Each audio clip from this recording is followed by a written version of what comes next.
This is Tales of Swordfall.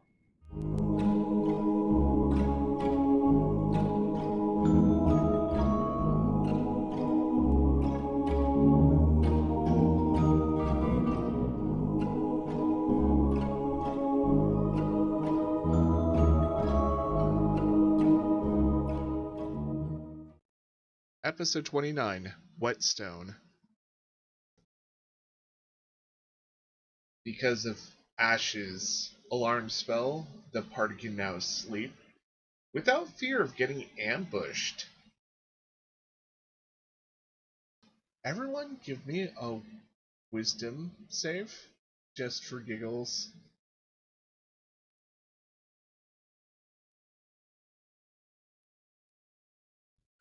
Brienne rolling hot tonight. Okay. Whee! So, Ash, you start to dream. And what is a good dream? Like, just a generally good dream to have?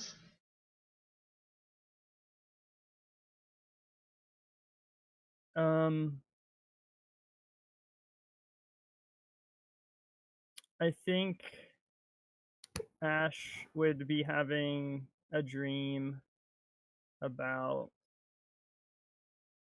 probably the time when he was doing his like training for the military and hanging out with his then just like significant other and just like maybe taking a picnic or something.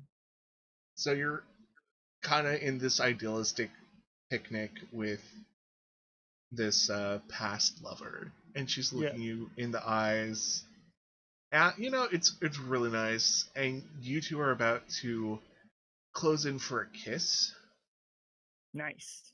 And then you suddenly hear this metallic clank and chains, and you see that she has a slave collar on her, and she's being dragged away from you. Oh, bad. What do you do in this dream? Run over and like try to like get the chains off like somehow. Okay, give me attack. With like a weapon or Yeah, any weapon or anything you want to. Alright.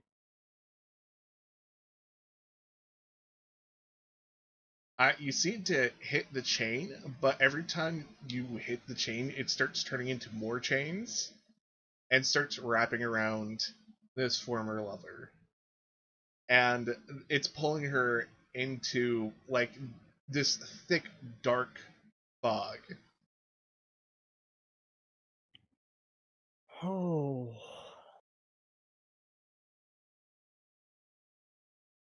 I don't even. You can wake up at any time, by the way.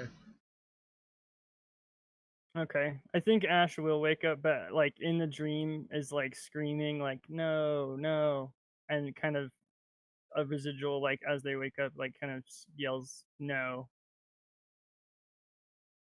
Great. Yeah. Wow, that was dang, Paul. That's what I'm gonna say. Yeah. Ooh. Hey, Nilkis. Yeah. What's a good dream for you?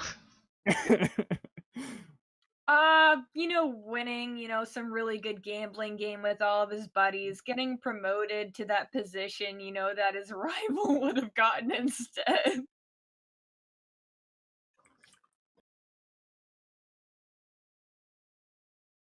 Did you get that? Yes, I got that. Sorry. Okay, sorry. I was just in thought for a moment. So, yeah, you are winning. Give me a 1d5,000. Okay.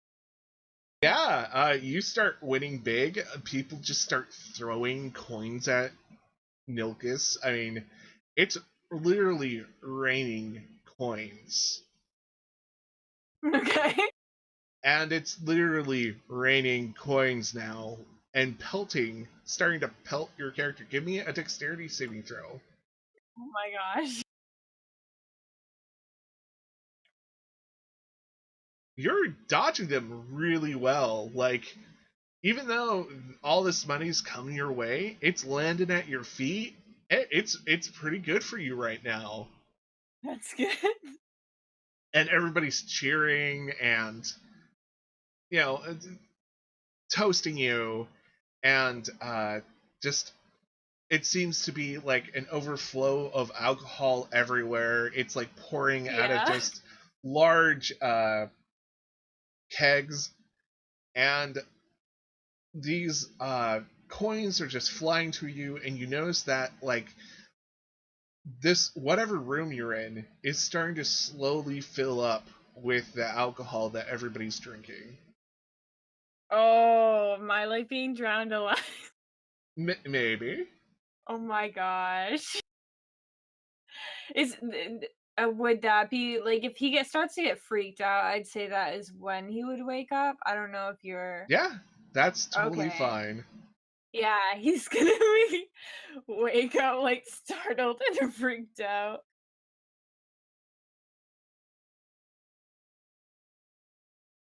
And Norik, what is a good dream?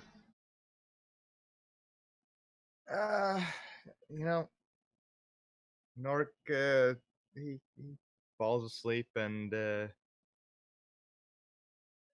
first it's just kind of silent and quiet and dark, but not scary dark.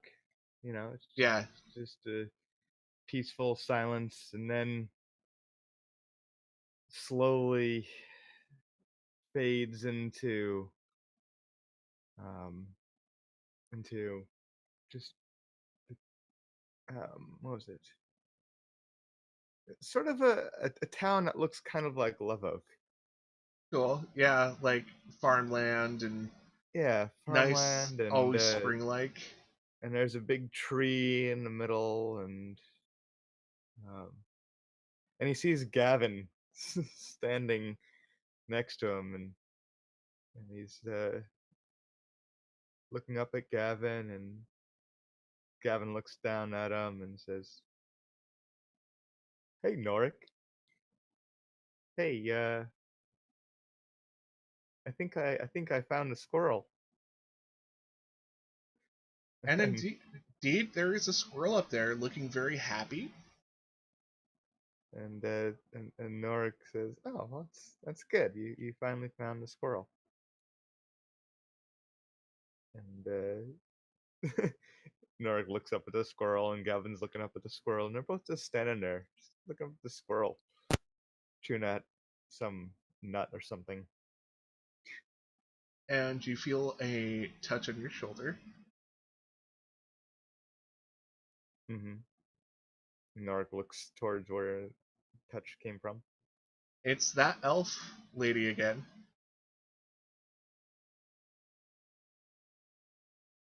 Roberta. Norik's sort of calm face changes to a look of surprise. And he says, "Herberta, or whatever your name is that you?" Yes, it's me. This is a lovely dream. Uh, yeah, it is. And she just sits right next to you and watches the squirrel with you. And yeah, Norik sits there and I guess lays back. We'll say it's a grassy ground now. It's a dream, Mm-hmm. Could change from dirt to grass any moment. So it's grassy now, and he's just laying back on the grass, looking up, watching the tree branches, the squirrel, the clouds go by. Yeah, and she's just hanging out with you and chilling. And that's basically your dream. Yeah, Norik's gonna sleep for a long time. Yep. And Herberta's gonna hang out with you for a long while. And he's not even gonna wake up when other people shout from waking up from their dreams. He's just out cold. And let's see. We'll save Rand for last. Oh boy. Tyrker, you have visions while you meditate, right? I hope so. What is a good quote-unquote vision for Tyrker? Oh, well, there's lots of good visions for Tyrker. But honestly, if we're just out in the forest and it's quiet, aside from forest sounds, it would just kind of immersing himself in the surroundings, and if he was meditating, kind of exploring around it, just soaking in the forest. Cool. The forest seems pretty calm. You can tell there are parts of it that extend far away. That's probably closer to Longborough. That seems disturbed, but not fully destroyed. Mm-hmm. But this everything's telling you that winter is coming. You can literally hear and feel the frost come in, but it's not like a terrifying thing. It's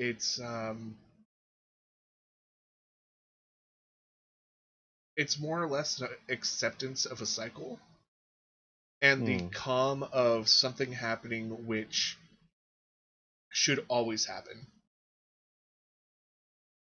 Okay.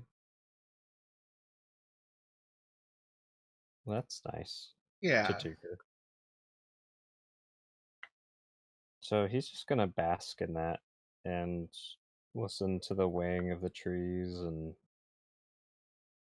imagine which trees would make the best beams for boats. And you can tell the trees don't appreciate that. Oh no. Like, you literally get the sense that they might be reading your mind. And he would try and foolishly argue with the trees, like, no, it's a compliment, I swear.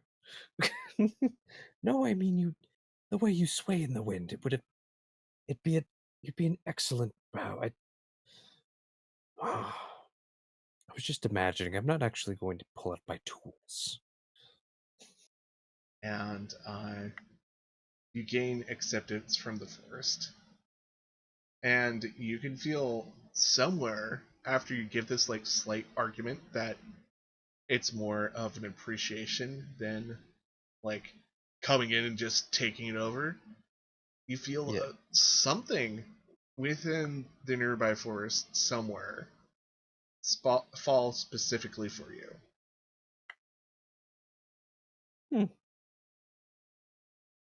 That's interesting.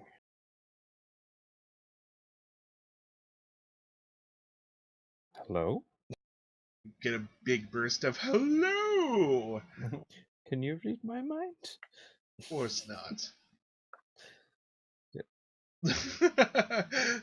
That's probably literally what it says. Of course not. You're silly.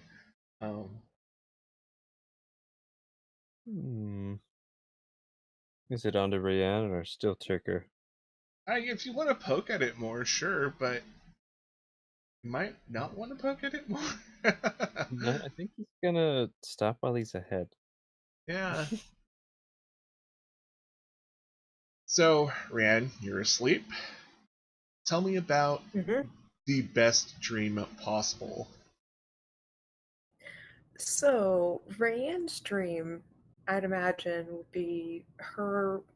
She's coming. It's pouring down outside. She's opening the door in this big, nice, like, cottage house. And this is her house, so she's just walking in, getting cozy, sitting by the fire, and just kind of drying off, getting comfortable, and yeah. And after a few minutes, things calm down. The rain is still pounding hard, but you feel safe inside this cottage. It it feels like nothing can harm you. And then you hear a knock at the door. Ryan gets up and she's just thinking, I wonder who it is. So she slowly opens the door. And on the other side is a woman. She is dressed up finely. Despite all the rain and weather, her hair is not mussed at all. It's almost perfect, except there's a few little like pieces of hair like she has been traveling, but definitely not in the weather that you see outside. And Yeah. she looks at you as you answer the door. Can I help you, ma'am? She gives you this odd look and then just embraces you. Can I help you? Her Why? Who? her embrace just becomes a little tighter, and the hug doesn't feel so odd. Like once she does a little bit tighter, just happy feelings come into your head, and you feel like this is almost right. But there's still something a little off about this. Do I know you, ma'am? And sweetly and quietly, she whispers into your ear, "I'm your mother." Brian's eyes just kind of widen up, like, wait, what? And as the news sinks into your mind, you find yourself on one of the probably many plush couches. There's a fireplace behind you crackling. There's tea out. It's warm. It's nice. Everything that just says comfort is now in this room. And she's sitting on the opposite end. You're probably at one end and she's at the other end or arm of the couch. And she first serves you, and then serves herself and starts sipping on some of the tea.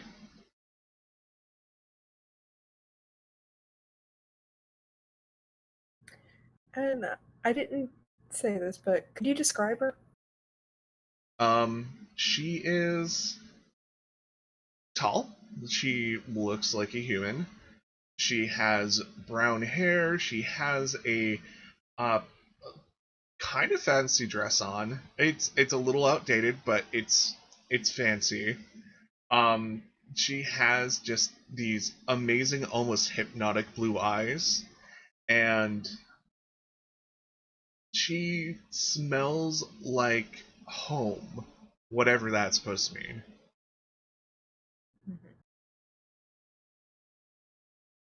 So after sipping some tea, she just kind of stares at her and she's like, what happened to you?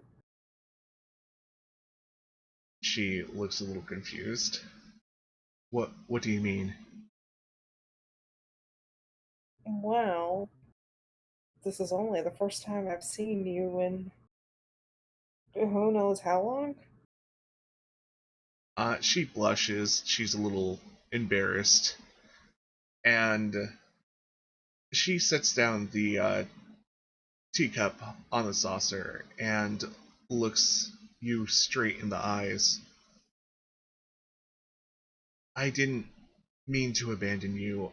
I had no choice. I didn't mean to give you up or let you down at any time, but I still want you to know that I love you. Moran just kind of clanks the tea down haphazardly a little, not enough to break it, but just enough to like make a statement. And she's looking a little mad right now, and she's like, do you have any idea how many times I thought I was going to die out there just from starvation alone? But I knew you wouldn't. I knew you could survive. I was a kid. And she nods.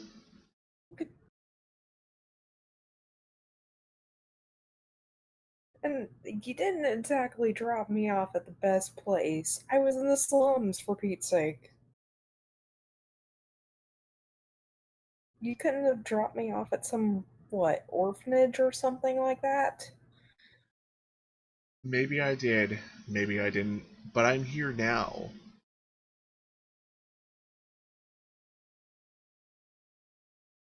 And why is that? You're sure taking your sweet precious time. She puckers her lips a little and just shh, and puts her finger up to her lips. And the whole room does go quiet for a moment. Nothing moves. Like if you have a clock in there, it totally stops, pendulum and all. And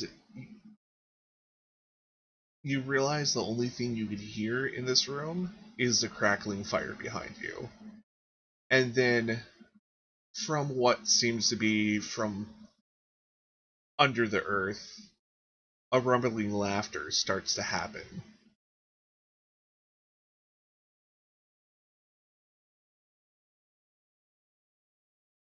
Rand just kind of, her hairs start to stick up on the back of her neck. And she slowly turns to that noise, wherever she imagines it is. And as Rand turns, or as you turn, you see the world around you change. The house suddenly becoming bare beams and ash. The world around you on fire. And there's that town again. It's like you're standing in one of the gutted houses, and the town is in front of you, burnt down, collapsed.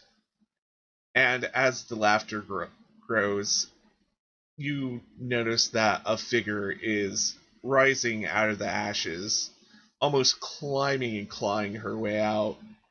And it's this woman who's claiming to be your mother again. But she looks like as she did before in the previous stream. Deranged, crazy, wild-eyed, her hair just in a mess. And it looks like she's searching for something, but not like a person, more like a wild animal. And her head almost unnaturally turns toward you, and she looks you straight in the eye, almost straight into your soul, and just whispers, "I found you." At this point, Rand's just staring in horror, and she's kind of just... tears are running down her face, and she's like, "What do you want? Haven't you taken enough from me?" And she points at you and starts moving almost like she's undead toward you, and you can feel this wash of both sadness and fear come over you. Do you wake up at this point? Yes. Thank you for listening to Tales of Swordfall.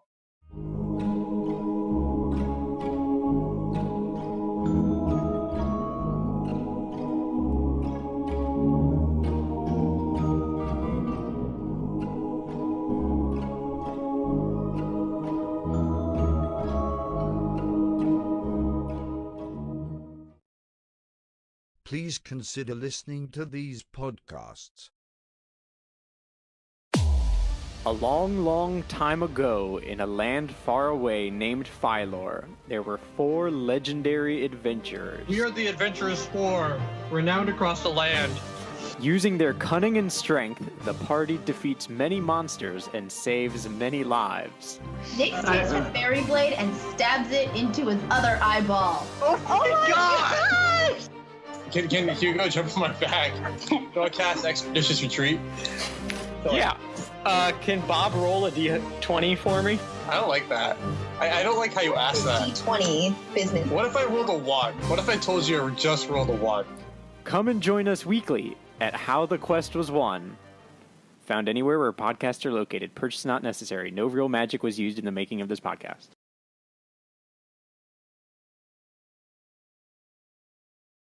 Please remember to like, share, comment, and subscribe.